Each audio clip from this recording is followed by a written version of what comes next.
Oke, shalom, selamat pagi semuanya. Kita bersyukur, berterima kasih pada Tuhan. Pagi hari ini kita boleh bangun lagi dengan tubuh yang diberkati, dengan kekuatan kesehatan yang baru yang datang daripada Tuhan. Kita bersyukur kalau kita boleh tetap sehat hari ini, semua karena anugerah Tuhan, semua karena perlindungan Tuhan. Dan biarlah hati kita terus bergembira karena Tuhan, karena itulah kekuatan kita untuk kita jalani hari-hari ini. Maka imun tubuh kita akan terus kuat dan kita boleh menikmati sukacita berlimpah. Bapa, kami bersyukur, kami berterima kasih kepadamu pagi hari ini. Terima kasih buat sukacita yang terus kau berikan bagi kami. Dan sungguh kami mau terus bersukacita senantiasa di dalam Tuhan. Karena itu adalah perintah-Mu yang kau berikan bagi kami. Dan kami mau melakukannya, yaitu untuk senantiasa bersukacita di dalam-Mu. Dan itu membuat imun tubuh kami kuat. Dan kami tetap sehat hari-hari ini. Tetap dapat beraktivitas, bahkan melayani jiwa-jiwa. Kami bersyukur buat anugerah-Mu yang terus kau nyatakan dalam hidup kami. Kami bersyukur buat hidup di dalam kelimpahan kasih karunia-Mu yang boleh kami nikmati sampai hari ini. Bahkan kami bersyukur karena semakin hari, semakin bertambah-tambah kasih-Mu berlimpah dalam hidup kami, Tuhan. Sebab itu kami bersyukur, kami berterima kasih kepada-Mu. Kami mau menyerahkan hidup kami sepenuhnya kepada-Mu. Tubuh kami menjadi persembahan yang berkenan kepada-Mu. Kami bersyukur, kami berterima kasih Tuhan. Terima kasih.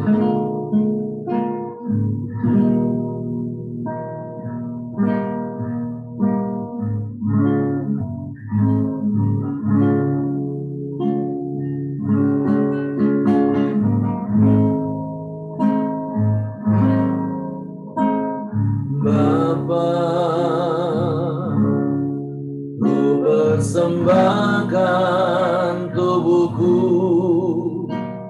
sebagai persembahan yang hidup, kudus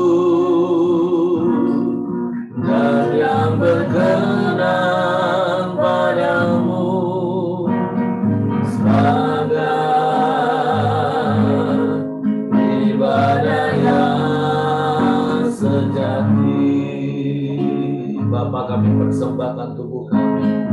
Bapa,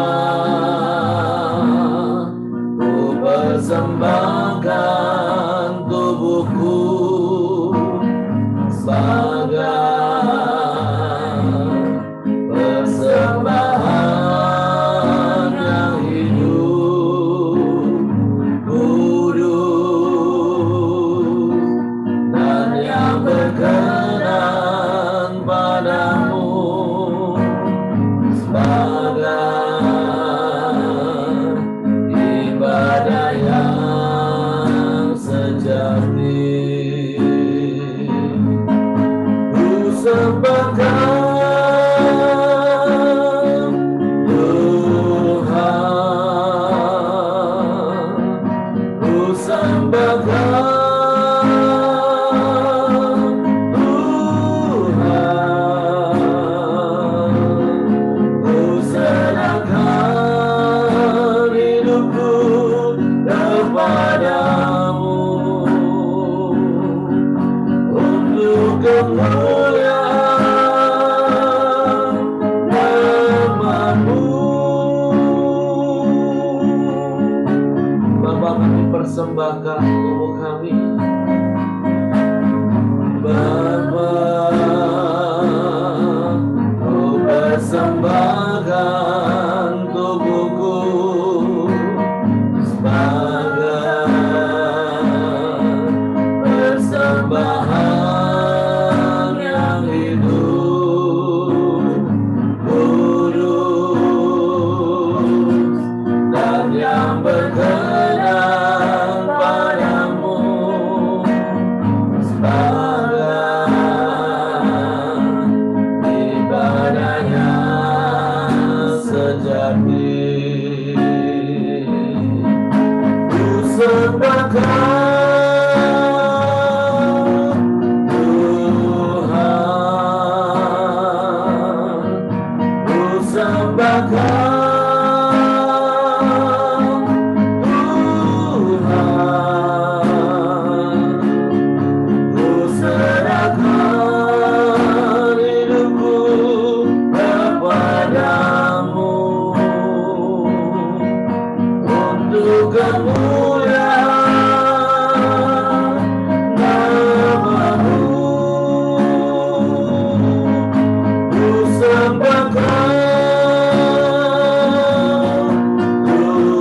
Menikmati kasih-Mu,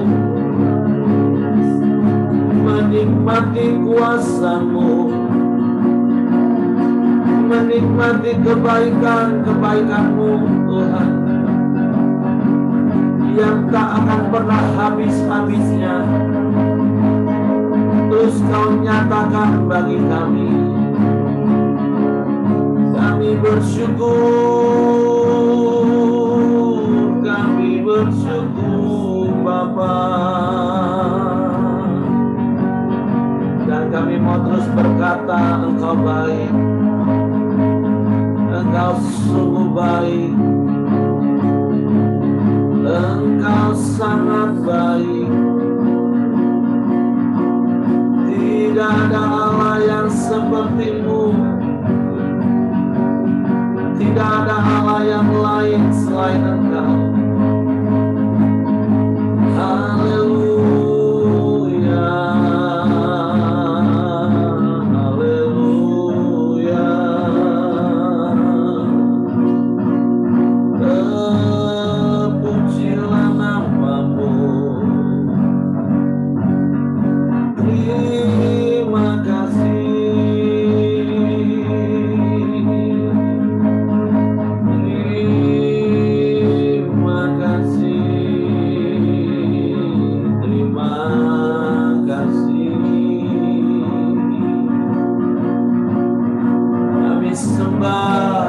Sembah Engkau, Kau Bapa yang mulia, Bapa yang ajaib. Janji-Mu ya dan amin. Engkau selalu menggenapi janji-janji-Mu. Janji-Mu seperti fajar pagi hari, Dia tak pernah terlambat bersinar.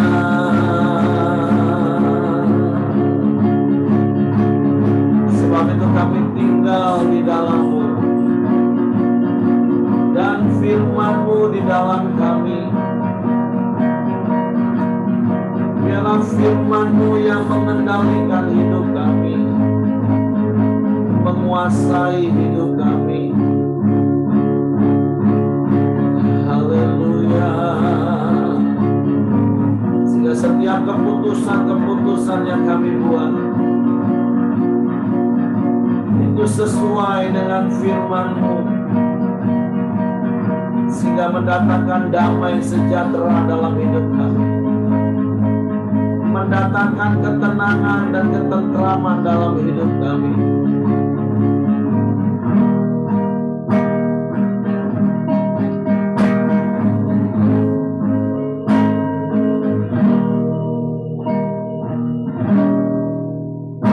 Ketika ku hadapi kehidupan ini, jalan mana yang harus ku pilih? Ku tahu ku tak sanggup, ku tahu ku tak sanggup. Hanya Kau Tuhan tempat jawabanku. Aku pun tahu ku tak pernah sendiri, sebab Engkau Allah yang menggendongku.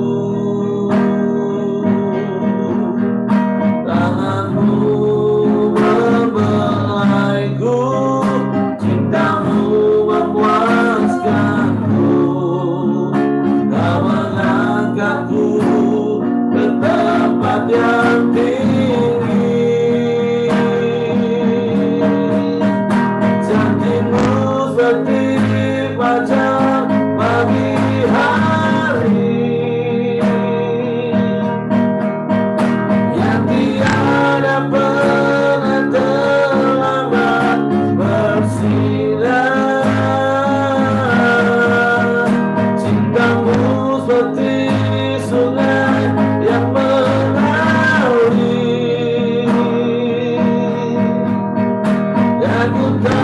betapa dalam kasih-Mu. Beri pengakuan dalam hidup kami Tuhan. Ketika ku hadapi kehidupan ini, jalan mana yang harus ku pilih? Ku tahu ku tak mampu, ku tahu ku tak sanggup. Hanya Kau Tuhan dapat jawabanku. Ya, aku pun tahu ku tak pernah sendiri. Amin. Sebab Kau Allah yang menggendongku.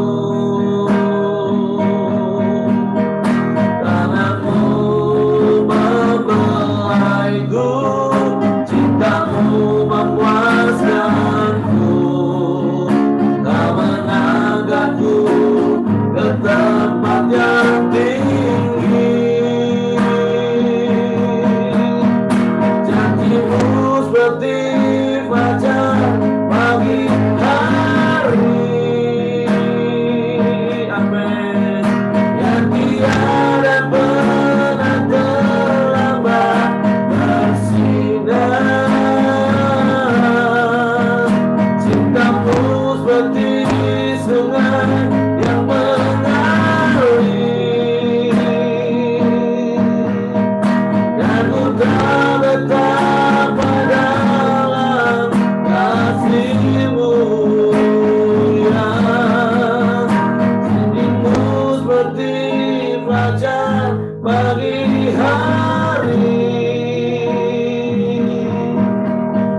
Yang tiada pernah terlambat bersinar.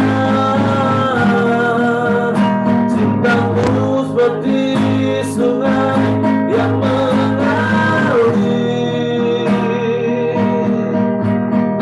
Dan ku tak betapa dalam kasih-Mu.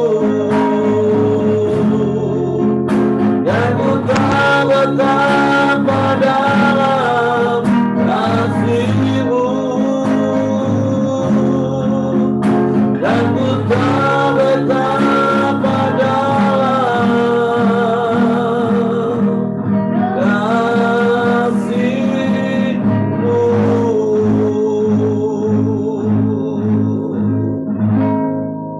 Sungguh kasih-Mu ajaib bagi kami.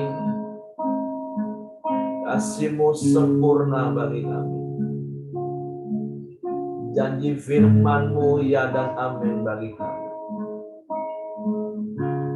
Sebab itu sungguh biarlah firman-Mu tinggal di dalam kami. Firman-Mu yang menguasai hati dan pikiran kami. Sehingga firman-Mu menjadi respon otomatis bagi kami. Sehingga ketika kami harus membuat keputusan di dalam setiap situasi yang kami alami, maka biarlah setiap keputusan kami itu sesuai dengan apa kata firman. Sebab kami menyadari sepanjang hari hidup kami, bahkan seumur hidup kami, hidup yang kami jalani adalah rangkaian dari setiap keputusan-keputusan yang kami buat. Dan kami tahu setiap keputusan yang kami buat akan mengakibatkan sesuatu. Sebab itu biarlah setiap keputusan yang kami buat dalam setiap situasi yang kami hadapi itu sesuai dengan firman-Mu. Karena kami percaya janji firman-Mu, di mana ada kebenaran, di situ akan tumbuh damai sejahtera. Dan akibat dari kebenaran pada ketenangan dan ketentraman sampai selama-lamanya. Sebab itu biarlah hidup kami mengalami damai sejahtera. Bahkan hidup kami mendatangkan damai sejahtera bagi orang lain. Kami mengalami ketenangan dan ketentraman di sepanjang umur hidup kami. Bahkan kami menyebarkan ketenangan dan ketentraman bagi orang lain. Sehingga Engkau dipermuliakan dalam hidup kami. Engkau ditinggikan dalam hidup kami. Dan Engkau menarik semua orang datang kepadamu melalui hidup kami. Bapa, kami bersyukur buat satu hari lagi kesempatan hidup yang Kau beri. Dan biarlah satu hari ini kami pakai untuk memuliakan nama-Mu. Dengan kami hidup sesuai dengan firman. Waktu pagi hari ini kami mau buka hati kami terus untuk firman-Mu. Dan hanya untuk firman-Mu saja. Waktu Roh Kudus, tolong kami untuk mengerti firman-Mu. Untuk kami memahami firman-Mu. Sehingga kami percaya firman-Mu. Dan kami melakukan firman-Mu. Kami sambut firman-Mu pagi hari ini. Di dalam nama Yesus Tuhan. Haleluya, haleluya, haleluya. Amin. Oke, silakan Mel. Shalom semuanya. Shalom. Pagi hari ini kita akan sama-sama merenungkan firman Tuhan di Matius 18 ayat ke-15 sampai 17. Tentang menasihati sesama saudara. Apabila saudaramu berbuat dosa, tegurlah dia di bawah 4 mata. Jika ia mendengarkan nasihatmu, engkau telah mendapatnya kembali. Jika tidak mendengarkan engkau, bawalah seorang atau 2 orang lagi supaya atas keterangan 2 atau 3 orang saksi, perkara itu tidak disangsikan. Jika ia tidak mau mendengarkan mereka, sampaikanlah soalnya kepada jemaat. Dan jika ia tidak mau juga mendengarkan jemaat, pandanglah dia sebagai seorang yang tidak mengenal Allah atau seorang pemungut cukai. Nah, firman Tuhan hari ini, ya, waktu saya merenungkan ini, kemarin dibawakan Ibu Pichen, ya, yang kemarin itu, ya gitu ya. Jadi saling keterkaitan dengan firman yang kemarin ya, tentang domba yang hilang. Nah, di sini firman Tuhannya tuh kalau menurut saya waktu saya merenungkan nih sangat menarik sekali ya.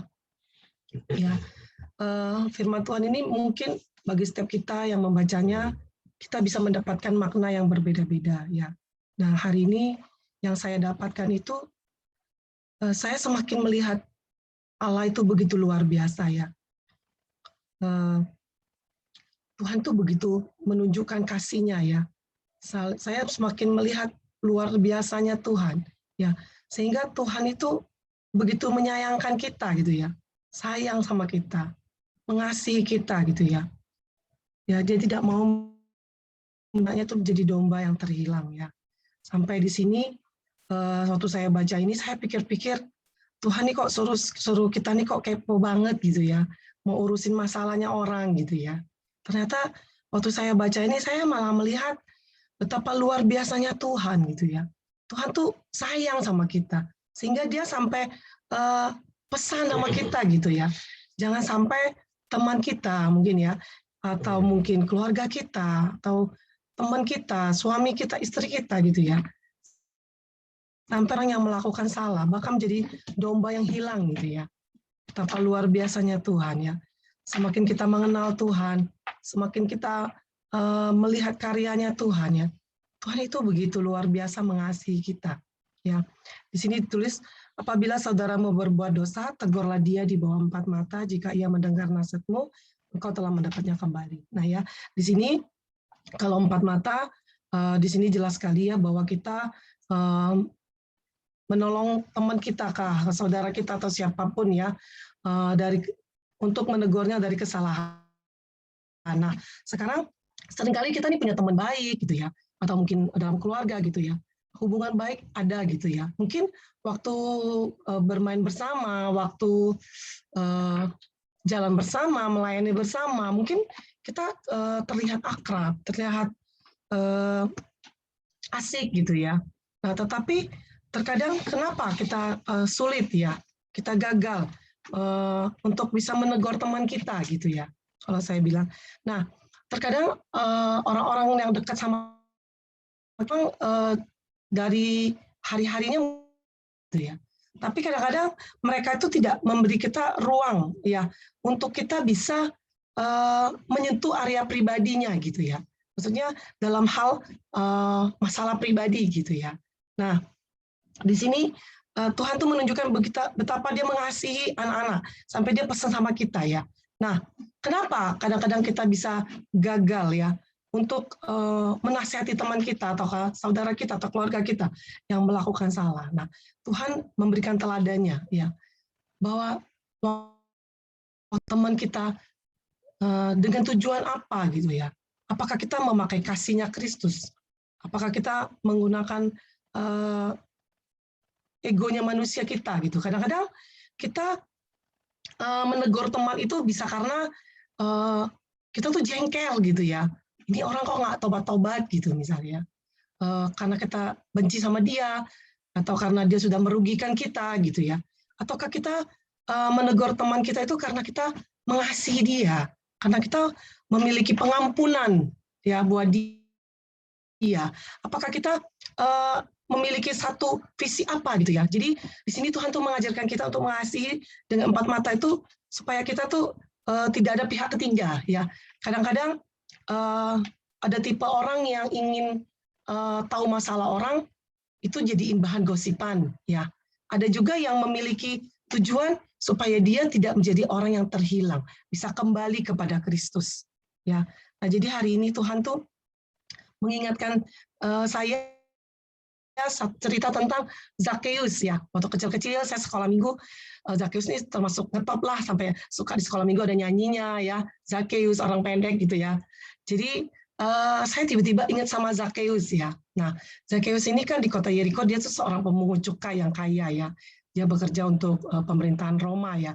Nah, jadi sangat jelas kalau di sana di daerahnya itu dia sangat dibenci gitu ya. Nah, perbuatannya itu ya. Jadi waktu Tuhan Yesus ke sana, dia tuh pengen banget lihat Tuhan Yesus gitu ya. Dia manjat ke pohon pendek, nggak kelihatan dia manjat. Nah, waktu Tuhan Yesus ngomong sama dia, Zakheus turunlah gitu ya. Aku hendak menumpang di rumahmu ya. Mungkin orang-orang di situ bilang, Tuhan Yesus kan Mesias, kok Tuhan Yesus mau sih tinggal di rumah orang pemungut cukai yang dosanya besar lah gitu ya. Nah, kenapa saat itu Zakheus tuh tidak bisa berubah? Dia tetap menjadi seorang yang egonya ya, dia bahkan mungkin memeras ya masyarakat di sana gitu ya. Nah, Tuhan itu mengajarkan sesuatu yang saya lihat ya, bahwa Tuhan tuh memberikan kasih-Nya ya, satu penerimaan gitu ya kepada Zakheus. Zakheus turunlah gitu ya. Aku nih mau numpang lo di rumahmu. Nah, di Alkitab pun di Lukas 19 pun mengatakan Zakheus tuh begitu sukacita waktu Tuhan Yesus mau menumpang di rumahnya. Jadi di sini Tuhan tuh ngajarin gini loh. Kadang-kadang waktu teman kita melakukan salah, apakah itu suami kita, apakah di keluarga mungkin anak kita, istri kita gitu melakukan salah. Waktu kita ada kasih yang Tuhan berikan dan kasih Kristus yang kita berikan gitu ya. Dan terus ada kita berikan pengampunan gitu ya, dari hati kita ada penerimaan gitu ya. Saya percaya orang yang kita hadapi ini gitu ya, yang punya masalah, yang punya berbuat kesalahan ini gitu ya. Nah, waktu kita dekati dia, waktu kita terus berusaha ya untuk mengubah dia, untuk meluruskan apa yang salah yang telah ia buat gitu ya. Nah, waktu kita menggunakan kasih Kristus seperti Tuhan Yesus kepada Zakheus ini gitu ya. Nah, saya percaya gitu ya. Ada sesuatu hal yang menyentuh hati Zakheus ya. Dia merasa diterima gitu ya. Malah saya ini apalah gitu ya. Saya seorang yang berdosa gitu ya. Nah di sini Tuhan tuh tidak menekankan dosa besar atau dosa kecil gitu ya. Tetapi yang kita tahu ya, dosa mau sekecil apapun kita bisa menghancurkan dari hidup kita gitu ya. Nah hari ini Tuhan tidak mau kita dari dosa yang kecil itu akan menjerumuskan kita, bahkan membuat kita menjadi orang yang terhilang. Nah, begitu pedulinya Tuhan kepada kita, saking pedulinya, sayangnya, Tuhan tuh sampai ingatin kita untuk kita menolong orang-orang di sekeliling kita, teman kita, Kak. Nah ya, jadi jikapun ya, kalau kita udah berusaha ya, kita udah memberi kesempatan, kita udah melakukan seperti yang Tuhan katakan, kita perlu pakai kasih untuk mengampuni. Mungkin teman kita belum bisa membukakan hatinya, memberikan ruang untuk kita untuk terus bisa menasehatinya, nggak apa-apa. Nah, seperti di firman ayat berikutnya, kita bisa minta tolong sama satu orang lagi atau dua orang lagi gitu. Mungkin maksudnya seseorang misalnya hamba Tuhan kah, mungkin kalau di Komsel mungkin ketua PKS kah, ya orang yang lebih disegani mungkin, atau orang yang bisa lebih dekat dengan orang itu gitu ya. Nah jadi hari ini yang saya dapatkan tuh saya semakin melihat Tuhan tuh begitu luar biasa ya, mengasihi kita, dia tidak mau menjadikan kita orang-orang yang terhilang ya. Nah disinilah kita sebagai anak-anak Tuhan, Tuhan mau kita meneladani Tuhan, kita menggunakan kasih-Nya Tuhan untuk menerima apa adanya dari orang-orang di sekeliling kita, ya, baik itu suami kita, istri kita, anak-anak kita, bahkan orang lain, bahkan teman kita mungkin yang sudah merugikan kita, sudah menyakitkan kita, ya. Nah, tapi hari ini Tuhan mau ingatkan, apakah kita memiliki kasih Tuhan? Apakah kita memiliki visi yang sama dengan Tuhan, ya, untuk menyelamatkan orang-orang yang di sekeliling kita, ya. Bahkan mungkin orang yang kita tidak kenal gitu ya.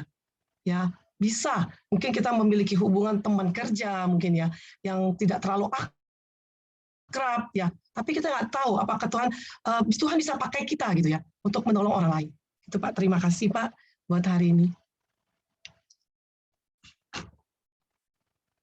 Oke, terima kasih Mel untuk sharing firman-Nya. Ya, kita diberkati. Saya juga menyambut, saya lihat ada yang baru, ada Alianto Nathanael. Apakah ini kok Ali? Selamat datang, selamat bergabung ya. Oke, nah pagi hari ini, wow, luar biasa firman Tuhan. Mary sudah ingatkan kita betapa kita itu punya Tuhan yang sangat mengasihi kita.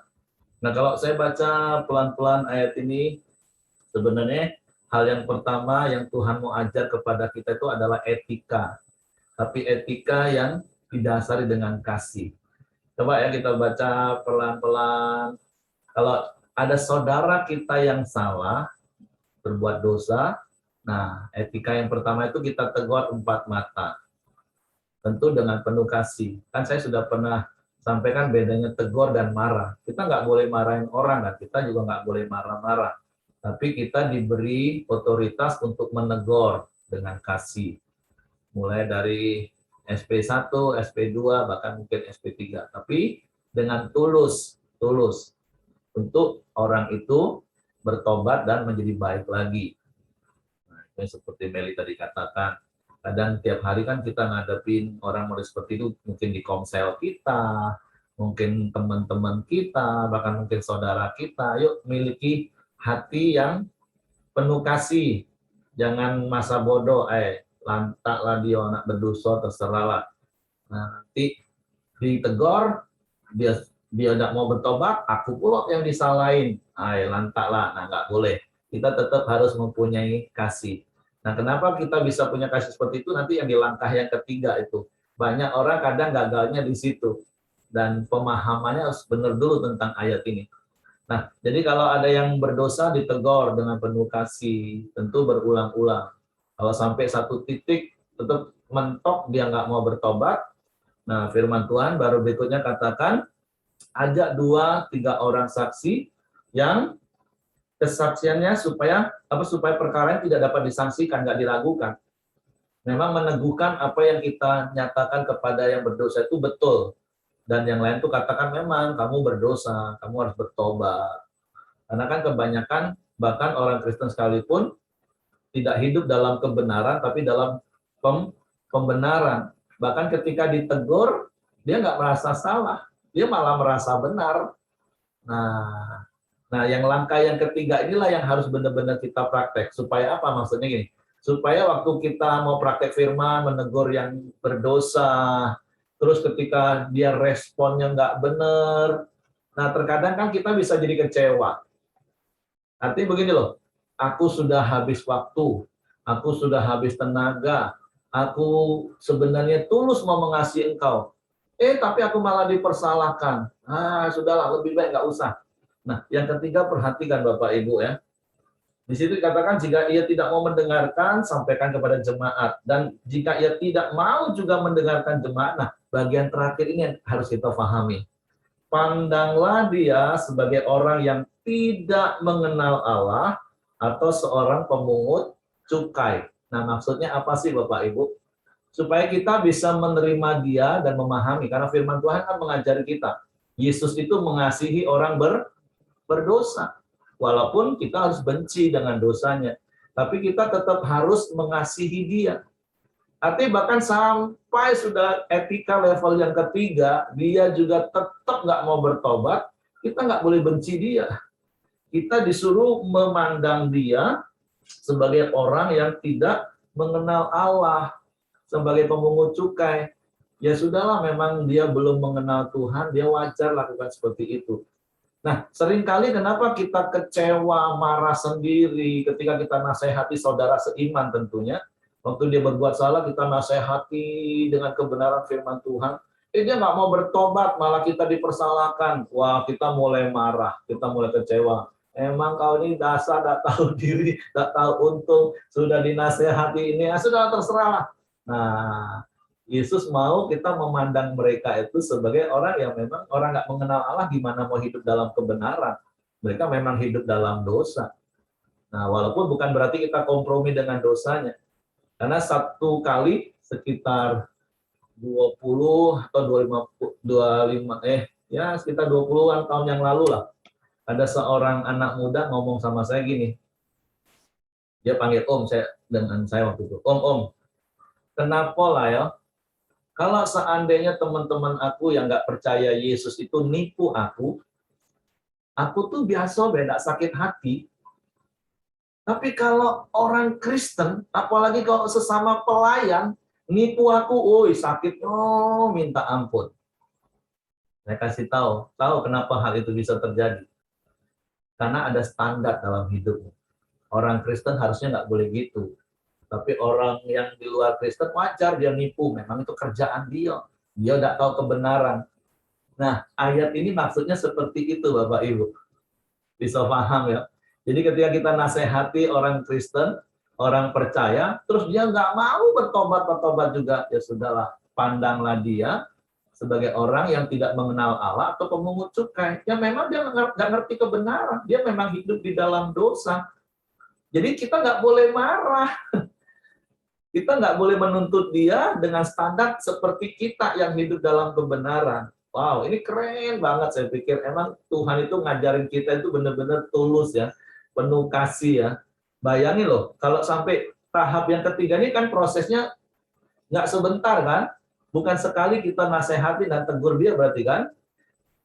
4 mata aja bisa berkali-kali kita tegur, kita nasihati. Ya, kalau dia mendengarkan kita, puji Tuhan, firman Tuhan katakan, kita mendapatkan dia kembali. Dia nggak tersesat.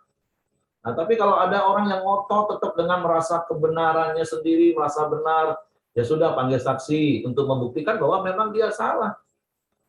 Tapi kalaupun dia tetap ngotot, dia merasa benar, ya ceritakan ke jemaat, si A itu gini-gini ya. Dan kalau dia tetap juga ngotot nggak mau bertobat, kita jangan marah, kita jangan benci dia. Tapi pandanglah dia ya karena memang dia belum mengerti kebenaran. Dia orang berdosa. Sudahlah, maklumilah ya. Jangan terus kita menyebar, kasih tahu ya, si A ya. Tadi saya sempat ngobrol, kalau Paulus lebih ekstrim, kalau nggak salah, dia ngomong kalau nggak mau itu udahlah serahkan sama iblis. Nah, mungkin Bapak Ibu pernah baca. Tapi pagi hari ini saya diingetin lagi ya.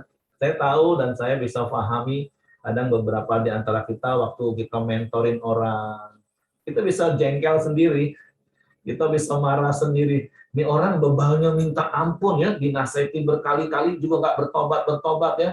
Aku sudah capek hati, capek waktu. Waduh, tapi pagi hari ini firman Tuhan ingatkan, yuk punyai sudut pandang mata Yesus yang memandang semua orang itu dengan penuh kasih.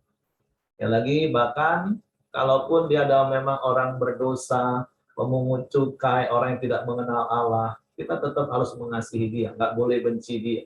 Nah, itu kebenaran yang saya dapat. Jadi yuk hari-hari ini kita praktek firman ini. Kalau ada saudaramu yang berdosa, tegur dia empat mata. Kalau nggak mau juga, panggil 2-3 orang saksi. Kalau nggak mau juga, yang ngomong sama anggota konselmu. Kalau nggak mau juga, jangan benci dia. Karena memang dia belum mengenal Allah. Karena dia memang masih berdosa, seperti pemungut cukai. Jadi jangan sampai kita kecewa, marah sendiri, kesal sendiri, terus akhirnya kita yang berdosa karena kita marah-marah sendiri, karena kita kecewa sendiri. Oke, itu saja sih yang saya dapat dari kebenaran firman Tuhan ini. Mungkin Bapak Ibu yang lain dapat pencerahan yang lain dari ayat-ayat ini, atau bahkan mungkin melalui pengalaman hidup. Karena saya tahu Meli sangat paham mengalami hal ini. Tapi saya berdoa, berharap melalui apa yang kita dapat pagi hari ini, oh iya ya, kalau aku mentorin orang, nasihatin orang, aku nggak boleh pegel hati, aku nggak boleh kecewa, aku nggak boleh marah loh. Mau sampai kapanpun dia nggak bertobat, ya sudahlah. Memang dia pemungut cukai, dia nggak mengenal Allah, ya sudahlah. Mau ngapain, masa aku mau benci dia? Nah, itu prinsip yang Tuhan ajar kepada kita pagi hari ini. Ada yang mau cerita, pernah negor orang yang berdosa, temennya, terus akhirnya karena responnya salah, akhirnya kita juga respon salah.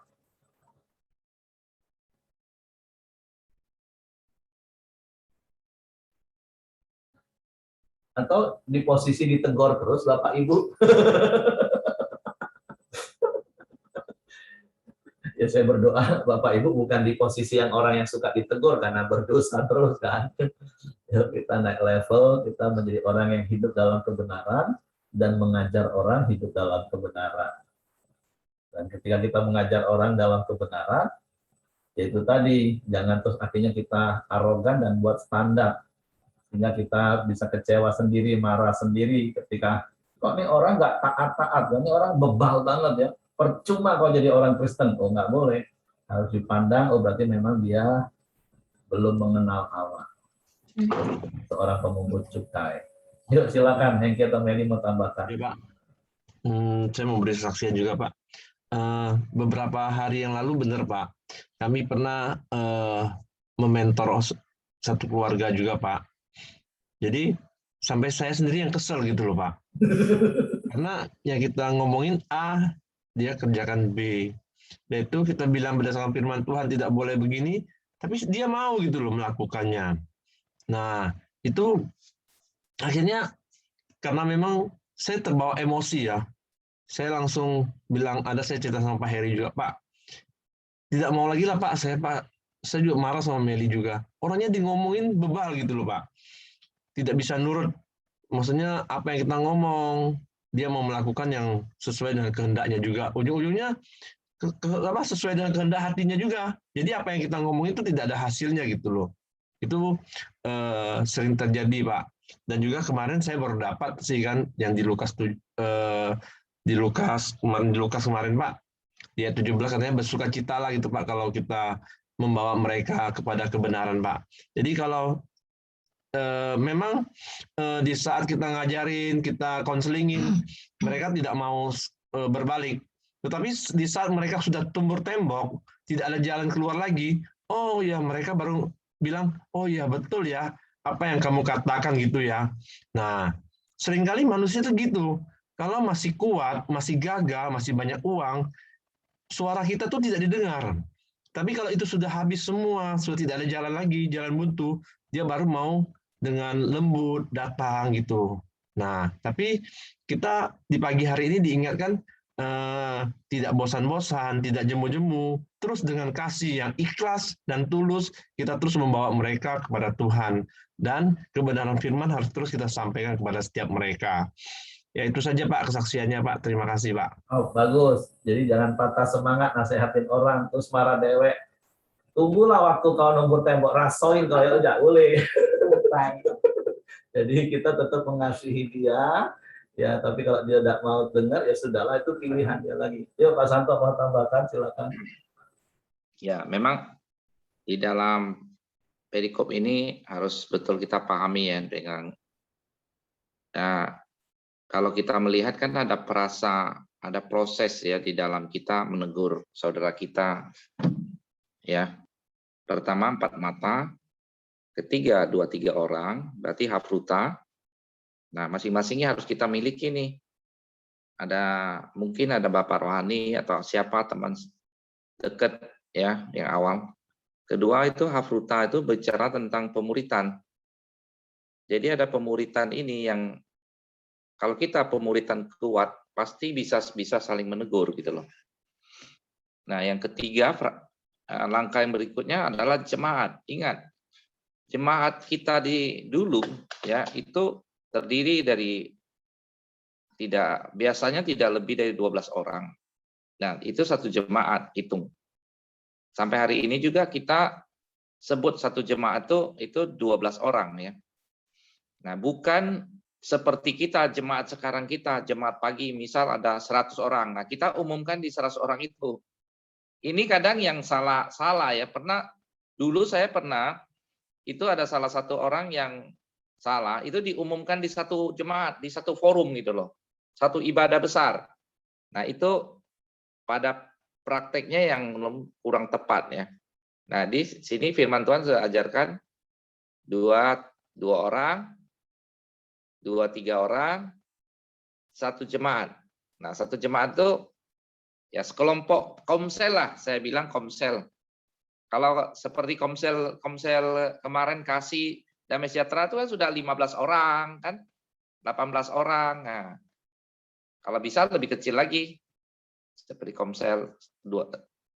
Kan kita 4-5 komsel kan, jadi sekitar 10 orang. Nah, mungkin begitu. Nah, di dalam hal kita menasihati orang, memang kadang bisa, ya makanya prinsipnya harus ada 3 hal, ya kan? Korban waktu, korban duit, dan korban perasaan. Nah, kita harus siap-siap korban perasaan ini. Korban duit mungkin bisa lah ya, mungkin tidak terlampau rumit. Kalau kita ada, kita bisa bagi. Korban waktu ya pasti, apalagi kan? Nah, korban perasaan, setelah kita melakukan hal yang baik, belum tentu kita bisa imbalan yang baik. Bisa kena serangan balik gitu loh. Nah, apalagi saya sering juga di lapangan menyelesaikan persoalan orang gitu loh. Banyak. Nah, tak menurut kemungkinan sih baliknya itu tidak seperti yang kita harapkan. Makanya di dalam pelayanan yang selalu saya pegang, yaitu Hengki juga, mungkin dan teman-teman yang lain di sini, ada satu jurus pamungkas atau ayat yang saya pakai di dalam setiap pelayanan saya. Di dalam Kolose 3:23 seperti ini bicara. Apapun juga yang kamu perbuatlah dengan segenap hatimu seperti untuk Tuhan dan bukan untuk manusia. Ya, saya ulangi lagi. Apapun juga yang kamu perbuatlah dengan segenap hatimu seperti untuk Tuhan dan bukan untuk manusia. Nah, kalau ayat ini kita praktekkan, apapun balik antolnya, balik apakah itu baik, apa terima kasih atau apa enggak, itu enggak ada urusan, enggak masalah gitu, enggak penting. Yang penting adalah ayat ini berkata kita berbuat segenap hati untuk Tuhan. Jadi yang kita lakukan itu untuk Tuhan dan bukan untuk manusia. Nah, kalau kita bilang kita untuk manusia, nah itu bisa sakit hati tadi. Sudahlah, daripada pening saya cari masalah aja gitu loh. Kepoin orang kadang. Ya. Jadi kita yang patah arang, bukan orang yang patah arang loh. Kita malah yang patah arang. Nah, yang mau layani siapa? Kita. Kok kita yang patah arang gitu loh. Nanti Ya kan? perlu dikonseling akhirnya. Iya. Terbalik nanti ujungnya gitu loh. Yang sakit hati malah pelayannya pergi gitu loh. Sudahlah. Pening aku layani. Nah. Jadi terbalik. Yang dikonseling malah bagus kadang. Yang mengkonseling jadi patah arang gitu loh. Yang moodnya malah hilang gitu. Akhirnya dia undur diri. Banyak jadi gitu. Tapi percayalah, kalau 3:23 pakai ini ya. Jadi kita tidak akan patah arang, mau orang bertobat puji Tuhan, dan mau bertobat ya pun itu sudah kita sampaikan, kita beritakan, ya dia akan menanggung sendiri. Kalau dia tumbur tembok ya bagus, kalau Nggak tembur tembok ya masuk lubang 2x1. Saya selalu gitu. Masuk lubang 2x1. Terutama orang narkoba kan sudah kita kasih tahu. Hanya 2. Ya, 1x1 itu masuk jeruji, ya 2x1 masuk lubang kubur. Kalau udah mau bertobat cuman itu 2. Ya kan, nggak ada yang lain gitu loh. Nah, tapi kalau puji Tuhan dia tobat, ya kita bisa sama-sama tentunya. Nggak terjadi yang 2 tadi, 1x1 atau 2x1 nggak terjadi. Ya, demikian. Oke, Hengki, tambahkan lagi. Pak, saya nambah dikit, Pak. Dari cerita Pak Santo tadi kan saya jadi mengingat waktu saya suka misalnya mentoring teman-teman gitu Nah, ya. nanti habis ini Ibu Simon mau tambahkan, silakan. Ya, Jadi kayak suami saya cerita tadi kan, maksudnya suami saya itu kamu kok sabar banget sih gitu. Orang udah nggak mau dengar kamu, masih juga gitu ya. Jadi saya pakai satu prinsip kalau saya Pak ya. Waktu saya melayani Tuhan, yang bisa mengubah teman saya, bisa mengubah orang yang saya sedang mentor, itu hanya Tuhan. Saya punya prinsip seperti itu. Jadi mau dia berubah, mau tidak, itu urusannya Tuhan lah ibaratnya gitu ya. Kalau prinsip saya, pokoknya saya udah melakukan apa yang Tuhan inginkan, Tuhan perintahkan, saya tetap lakukan itu. Nah, waktu di dalam kita mentor orang ya, mungkin Pak Heri tahulah sampai saya dimusuhin ya, dari kita niat baik, kata Pak Santo tadi udah ngabisin waktu dan sebagainya gitu ya. Tapi justru balik-balik kita dimusuhin orang gitu ya. Nah, tapi kenapa mungkin suami saya lihat kok kamu ini sabar banget gitu ya? Karena saya pakai prinsip kalau sampai teman saya berubah dan tidak berubah itu balik-balik sama Tuhan lagi. Yaitu kuotanya Tuhan ibaratnya ya, kuasanya Tuhan, otoritasnya Tuhan. Nah, saya cuma jadi pekerjanya Tuhan gitu. Nah, saya lakukan aja yang menurut kita yang terbaik ya. Jadi waktu mereka tidak dengar kita ya kita nggak terlalu kecewa gitu. Itu Pak. Makasih. Oke, terima kasih. Baliknya bukan ke Tuhan, baliknya ke dia mau bertobat atau enggak, Mel. Oke, Ibu Simon, siapa yang mau tambahkan? Silakan. Ya, selamat pagi semuanya. Puji Tuhan kalau kita hari-hari ini masih dapat melayani Tuhan buat sesama kita. Dan jangan lupa juga buat di dalam keluarga, itu adalah satu pelayanan juga dan menjadi contoh bagi anak-anak kita. Saya itu pernah satu kali ditegur sama guru Nana, kan kalau Nana ini kan orangnya intim, ya memang dia punya berkebutuhan khusus, jadi tuh pernah dia mandi, habis itu nggak sisiran, berantakan gitu kan, lalu saya tegur dia, kamu itu ya kalau habis mandi, coba sisir yang rapi, pakai yang bajunya yang rapi, semua gitu kan, langsung gurunya bilang, Bu, umurnya udah gede ya katanya, kalau tegur dia ngomong, yuk tegur berdua karena dia sudah umurnya udah besar, dia punya perasaan malu, dia bilang gitu gurunya. Oh iya benar. Nah jadi itulah saya renungkan, jadi kita bisa mampu melayani orang jiwa-jiwa dengan berkata-kata lemah lembut, tetapi dengan keluarga kita, dengan anak kita sendiri, waktu itu saya benar-benar tertemplak ya, kita bisa dengan lemah lembut, sabar gitu kan. Baik juga dengan anak saya yang nomor 2, itu kadang gambar diri dia itu masih ya yang dulunya mungkin masih membekas gitu kan, perlu dihargai. Jadi seringkali juga ketika dia membuat segala sesuatu, dia suka tanya, minta pengakuan dari kita orang tua. Waktu itu dulu langsung kita to the point, oh enggak bagus nih, katanya, jelek, enggak enak rasanya, katanya gitu kan. Jadi langsung perasaan dia tuh sudah berubah, wajahnya tuh udah berubah. Jadi dari situ saya belajar, saya selalu melihat positif dia dulu. Seperti anak saya si Nana ini, kalau dia udah mandi, dia ada sisir, tapi belakangnya kadang kusut-kusut, gak sampai itu. Nana udah bagus, bisa sisiran. Tapi kurang rapi, rapiin lagi ke belakang. Kalau sisiran begini loh, harus diajar begini loh. Nah, dan anak saya yang nomor 2 itu, kalau dia membuat sesuatu, saya selalu lihat dulu. Ini rasanya udah enak, tampilannya udah enak, cuma warnanya kurang. Cuma gitu. Jadi yang positifnya dulu kita sampaikan, baru yang negatif gitu. Nah, jadi Bapak Ibu, kita hari-hari ini banyak belajar, boleh melayani jiwa-jiwa, boleh juga yang terlebih itu yang di dalam rumah tangga kita. Karena apa? Anak-anak kita itu, apalagi ibu-ibu melayani mungkin bawa anak ya, dia boleh lihat loh, kita itu melayani orang dengan lemah lembut, orang tuh sudah sakleknya, sudah bandel, sudah rasanya nggak bisa berubah. Tapi kita masih bisa sesabar mungkin ngomong, tanpa mimik juga, memberi dengan kesabaran. Tapi kalau dengan anak kita langsung seperti singa wajah kita ya. Nah, oleh sebab itu, pagi ini itulah yang saya dapat dari renungan firman Tuhan ini. Sekian loh Pak Ibu, Tuhan berkati. Terima kasih. Yang masih seperti itu bertobat. Karena seperti yang saya bilang berkali-kali, 95% itu hidup kita ditentukan oleh respon otomatis. Memang masih ada peluang 5%.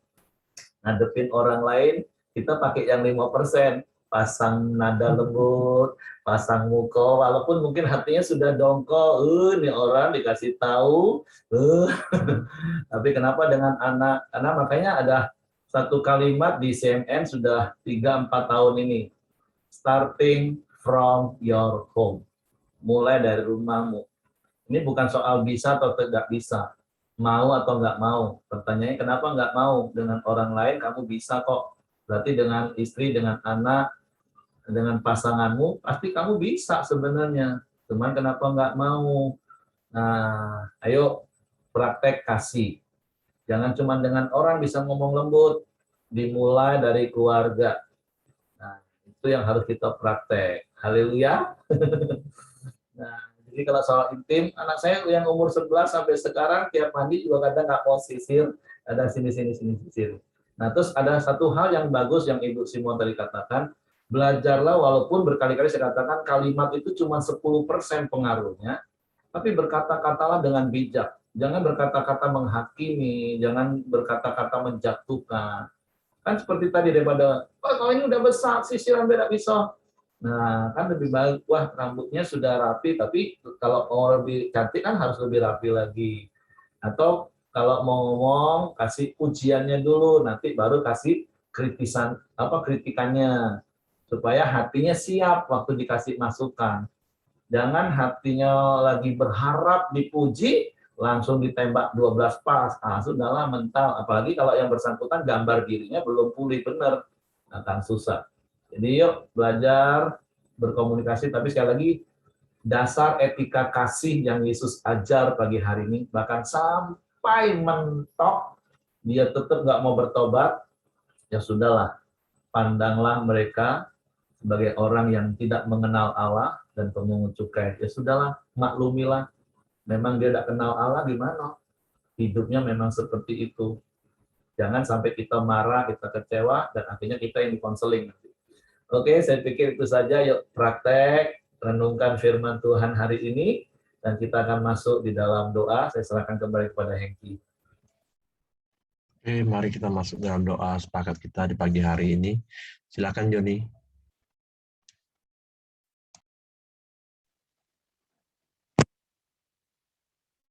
Dalam doa kita pagi ini, Tuhan kami bersyukur untuk firman-Mu yang mengajarkan kami Tuhan hidup dalam kasih-Mu. Baik Tuhan, kami boleh menjadi anak-anak-Mu Tuhan yang mengembalakan domba-domba yang sudah Kau percayakan pada kami. Berikan kami Tuhan kemampuan hati yang penuh dengan kasih Tuhan, seperti hati-Mu Tuhan yang mengasihi kami Tuhan. Tuhan, mampukan kami dan kuatkan kami Tuhan. Terus Tuhan, berjalan dengan rencana-Mu Tuhan. Terima kasih Tuhan Yesus, pagi hari ini kami Tuhan satu hati kami berdoa menyerahkan saudara-saudara kami Tuhan, khususnya Tuhan yang mereka yang saat ini terpapar COVID Tuhan. Tuhan kami menyerahkan keluarga Pak Aceh dan istrinya Tuhan, Engkau campur tangan Tuhan, Engkau pulihkan Tuhan. Tuhan, kuasa-Mu yang menyembuhkan tiap sakitnya Tuhan. Tuhan, biar lewat COVID ini juga dia semakin hari semakin dekat dengan Engkau dan mengenal kasih-Mu Tuhan. Terima kasih Tuhan Yesus, kami juga berdoa untuk Mama Servi Tuhan. Servin Tuhan, Engkau sembuhkan juga Tuhan, Engkau pulihkan dalam nama Yesus Tuhan, kuasa pemulihan-Mu memulihkan sakitnya Tuhan. Terima kasih Tuhan Yesus, Kau pulihkan Mama Servin dari COVID, Tuhan. Tuhan, terima kasih. Kami juga menyerahkan keluarga Pipit dan Yong kuat Tuhan. Saat ini juga terpapar Tuhan, di dalam nama Yesus, kuasa penyembuhan-Mu memulihkannya Tuhan. Percaya Tuhan, lewat semuanya dia boleh lebih mengenal Engkau dan mengasihi Engkau Tuhan. Terima kasih Tuhan Yesus, kami juga berdoa menyerahkan Alianto Tuhan, Engkau tolong dia Tuhan, kuatkan dia Tuhan, Kau beri dia kekuatan untuk melewati masa COVID ini juga Tuhan. Dia semakin hari boleh semakin lebih mengenal Engkau dan mengasihi Engkau Tuhan. Berkati dia Tuhan, dalam nama Yesus Tuhan, Engkau sembuhkan dan Engkau pulihkan Tuhan segera. Kami tahu percaya Tuhan kuasa-Mu bekerja setiap waktu Tuhan. Bapak terima kasih, kami juga berdoa pagi hari ini untuk setiap anggota doa kami ini Tuhan. Engkau lindungi dan Engkau saling memberi kami kekuatan. Engkau setiap hari mengajari kami dengan firman-Mu. Kami Tuhan saling mengasihi, saling mengajar dan menegur Tuhan. Supaya kami semakin hari semakin disempurnakan seperti Engkau Tuhan. Terima kasih Tuhan Yesus. Serahkan juga bangsa dan negara kami Indonesia Tuhan. Kau berkati Tuhan. Berkat damai sejahtera-Mu bagi Indonesia. Engkau pulihkan bangsa dan negara kami Tuhan. Terima kasih Tuhan Yesus. Engkau berkati juga para pemimpin bangsa kami. Berikan mereka hikmat dalam memimpin bangsa kami yang besar ini Tuhan. Kau memberikan para pemimpin kami hikmat dan kebijaksanaan untuk mengolah setiap aset yang Kau percayakan, setiap hasil alam yang melimpah yang Kau telah berikan supaya mengolah untuk kesejahteraan rakyat Indonesia Tuhan. Terima kasih Tuhan Yesus. Kami percaya Engkau juga berkati anak-anak-Mu di seluruh Indonesia ini Tuhan, boleh menjadi berkat bagi bangsa kami ini Tuhan. Terima kasih Tuhan Yesus, kami serahkan bangsa dan negara kami Indonesia ini ke dalam tangan-Mu Tuhan. Kau memberkati setiap hari Tuhan. Terima kasih.